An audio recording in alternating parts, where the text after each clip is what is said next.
கிறிஸ்துவுக்குள் பிரியமானவர்களே, red by the word YouTube சேனலுக்கு உங்களை அன்புடன் வாழ்த்தி வரவேற்கிறேன். இன்றைய நாளின் தியானம் நம்முடைய பரிசுத்த ஆவியானவரின் மூலமாக வெற்றி என்ற தலைப்பின் கீழே பரிசுத்த ஆவியானவர் திருத்துவத்தில் ஒன்றானவர் என்கின்ற காரியத்தை நாம் இன்றைக்கு தியானிக்க இருக்கிறோம். இதற்கு ஆதாரமாக நான் எடுத்துக்கொண்டிருக்கிற ஒரு சில வேத வசனங்களை உங்களுக்கு முன்பதாக வாசிக்க விரும்புகிறேன். அப்போஸ்தலர் 5ஆம் அதிகாரம் 3, 4 வசனம். பேதுரு அவனை நோக்கி, அனனியாவே, நிலத்தின் ஒரு கிரயத்தை ஒரு பங்கை வஞ்சித்து வைத்து பரிசுத்த ஆவியினிடத்தில் பொய் சொல்லும்படி சாத்தான் உன் இருதயத்தை நிரப்பினதென்ன? 4 வசனம். அதை விற்கும் முன்னே அது உன்னுடையதாய் இருக்கவில்லையா? அதை விற்ற பின்பும் அதன் கிரயம் உன் வசத்தில் இருக்கவில்லையா? நீ உன் இருதயத்தில் இப்படிப்பட்ட எண்ணம் கொண்டதென்ன? நீ மனுஷனிடத்தில் அல்ல, தேவனிடத்தில் பொய் சொன்னாய் என்றான். ஆவியானவரிடத்தில் பொய் சொல்வது எப்படி? 3ஆம் வசனத்துல இருக்கு. அதே இன்சிடென்ட் தான். அனனியாவை கன்ஃபரண்ட் பண்ற, அவரை சுட்டி காட்டுகிற அந்த சூழலில் ஆவியினிடத்தில் பொய் சொல்வது எப்படி? அதே நேரத்தில் தேவனிடத்தில் பொய் சொன்னாய் என்று சொல்லுகிறார். ஸோ பரிசுத்த ஆவியானவர் ஒரு பொருள் அல்ல, அவர் ஒரு நபர், திருத்துவத்தில் ஒரு பங்கானவர். ஸோ அப்போ கர்த்தர் ஒரு பக்கம், முதல்ல பிதா, அப்புறம் குமாரன், அப்புறம் பரிசுத்த ஆவி. அப்படி இல்லை. It's all equal. சமத்துவம், திருத்துவம், இதை நம்ம நினைவிலே வைத்துக் கொள்ள வேண்டும். ஏதோ கர்த்தருடைய எண்ணங்கள், திட்டங்கள் எப்படி அந்த ரட்சிப்பிலே நிறைவேறிற்று, பரிசுத்த ஆவியானவர் அதை எப்படி நமக்கு உரியதாய் மாற்றி தருகிறார் என்று சொல்லி நாம் பார்த்தோம். ஸோ இன்னைக்கு ஆண்டவர் நம்ம இருதயத்தில் நிறுத்தி கொள்ள விரும்புகிற காரியம் என்னவென்று சொன்னால், பரிசுத்த ஆவியானவர் நாம் திருத்துவத்தில் ஒரு பங்கானவர். இன்னும் இதை உள்வாங்கும்படியாக இன்னும் 2 வசனங்களை நான் உங்களுக்கு முன்பதாக கொரிந்தியர்ல இருந்து வாசிக்க விரும்புகிறேன். 1 கொரிந்தியர் 6ஆம் அதிகாரம் 19ஆம் வசனம். உங்கள் சரீரமானது நீங்கள் தேவனாலே பெற்றும் உங்களில் தங்கியும் இருக்கிற பரிசுத்த ஆவியினுடைய ஆலயமாய் இருக்கிறது என்றும் நீங்கள் உங்களுடையவர்கள் அல்ல என்றும் அறியீர்களா? இங்க நம்முடைய சரீரத்தை குறித்து வேத வசனம் சொல்லுது. நம்முடைய சரீரம் தேவனாலே பெற்றது. ஆனா அதுல யாரு தங்கி இருக்கிறா? பரிசுத்த ஆவியின் ஆலயமாக. இந்த சரீரத்தை பரிசுத்த ஆவியின் ஆலயமாக கிறிஸ்து நமக்குள்ள வருகிறார். அப்படி வரும்போது பரிசுத்த ஆவியானவர் தங்கி இருக்கிற ஆலயமாக மாறுகிறது என்று சொல்லி நாம் பார்க்கின்றோம்.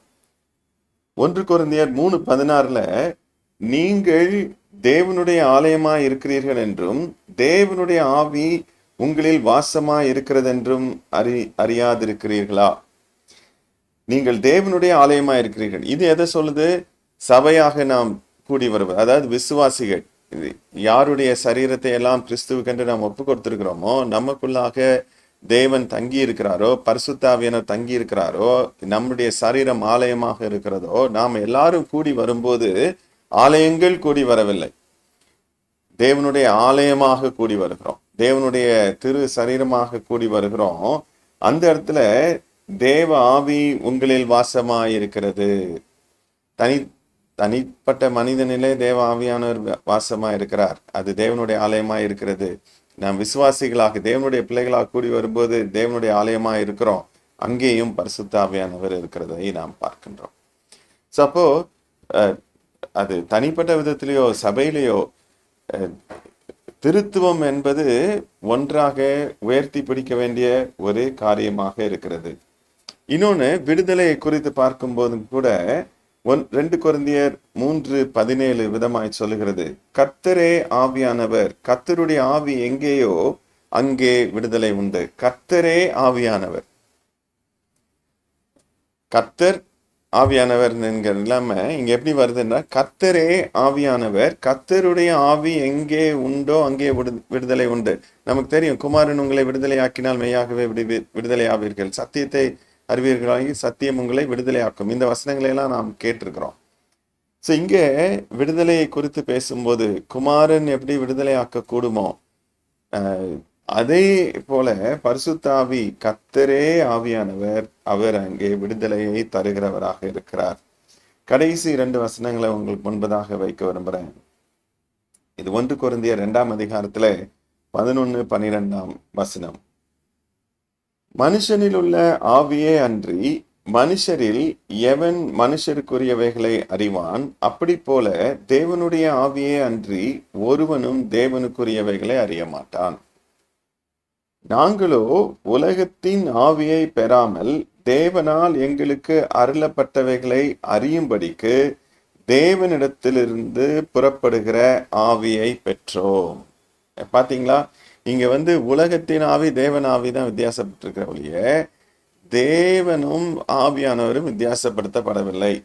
ஏன் அப்படின்னு சொன்னா, நான் இந்த ரட்சிப்பை பத்தி பேசும்போது சொன்னேன், அந்த ரட்சிப்பை நமக்கு உரியதாய் மாற்றி தருகிறார். நாம் விசுவாசிப்பதற்கு, நாம் அதற்கு கீழ்ப்படிவதற்கு, நடத்தப்படுவதற்கு ஆவியானவர் செயல்படுகிறவராய் இருக்கிறார் என்று சொல்லி சொன்னேன்.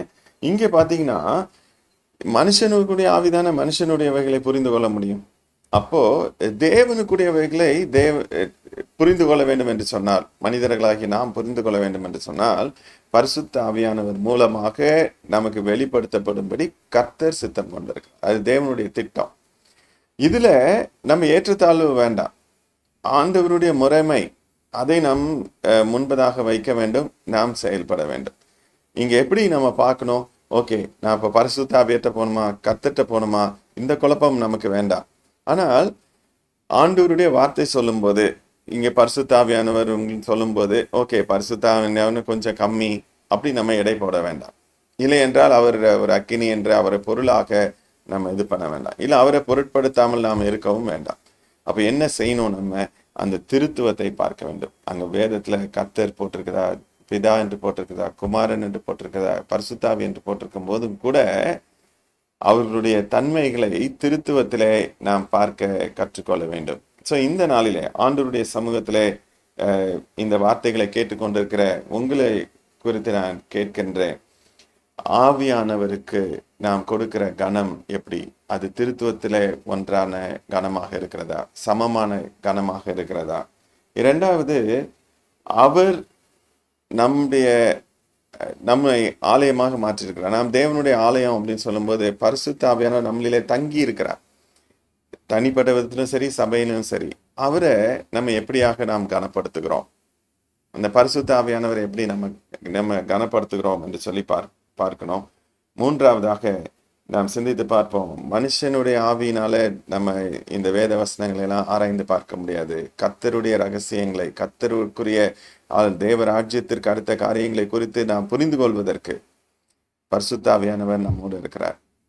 அவரை நம்ம திருத்துவத்தில் ஒரு பங்காய் பார்க்கும்போது, அவர் தேவனிடத்தில் எப்படி கிறிஸ்து தேவனிடத்திலிருந்து இறங்கி வந்தாரோ அதை போல தேவனிடத்திலிருந்து நமக்கு அனுப்பப்பட்டிருக்கிற பரிசுத்த ஆவியானவரை நாம் ஒரு மனமாய், அவரை ஒருமுகமாய் திருத்துவத்தின் தேவனாய் நாம் பார்க்கும்போது நாம் நம்முடைய ஆவிக்குரிய வாழ்க்கையில வெற்றி பெறுவது நிச்சயம்.